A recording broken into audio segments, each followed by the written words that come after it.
Welcome to a video episode of Growing Up in Maine, entitled Down Back in Derby, Maine. Down Back is a quarter-mile stretch of the Sebec River in my hometown that was perfect for swimming, fishing, and rafting.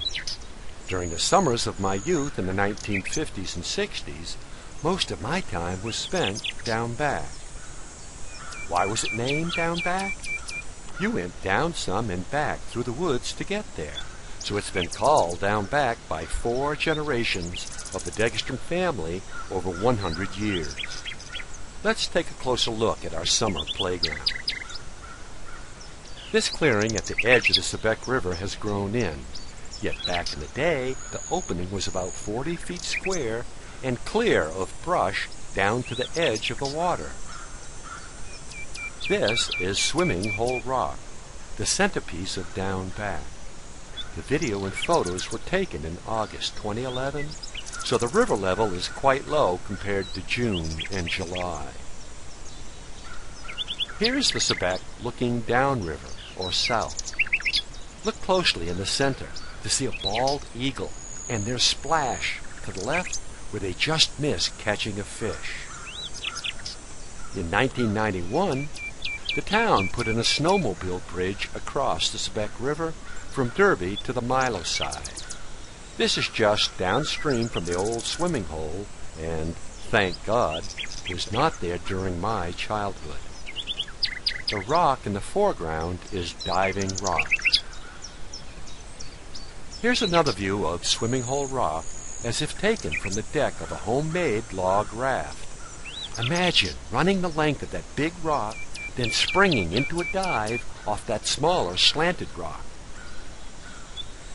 Zooming out, that's still Swimming Hole Rock in the center. A 2-foot wide tree above that sported a Tarzan rope swing years ago.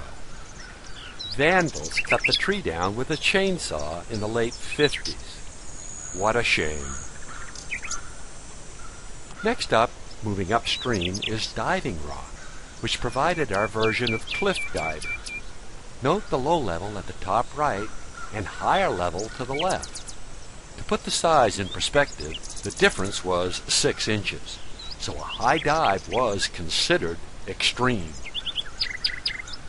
Across from Diving Rock was a spring brook that was ice cold and featured a clay bed.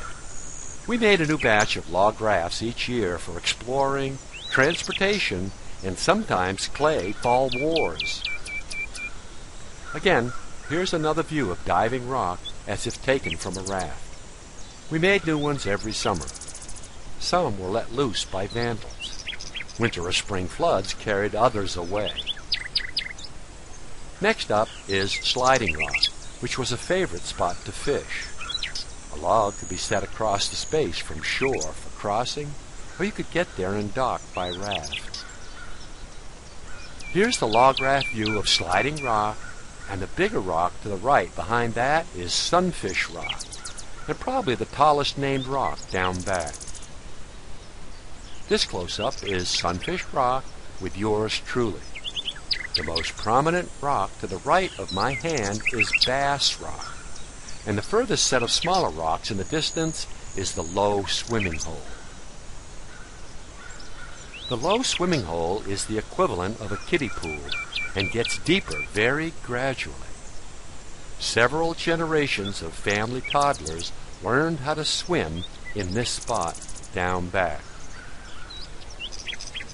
Just upstream from the low swimming hole and around the bend marks the upper end of Down Back. The top left would have been Gould's pasture. It is now a forest. Around the bend is the island, and both sides were excellent for finding antique bottles. In closing, I must recognize my 2 best friends growing up in Maine. Though I don't normally name names in my stories, Mark Kinney left and Mark Clark on the right were close best friends who shared long hours and great adventures down back during summer, plus all 4 seasons. And yes, they are featured prominently in many stories of growing up in Maine.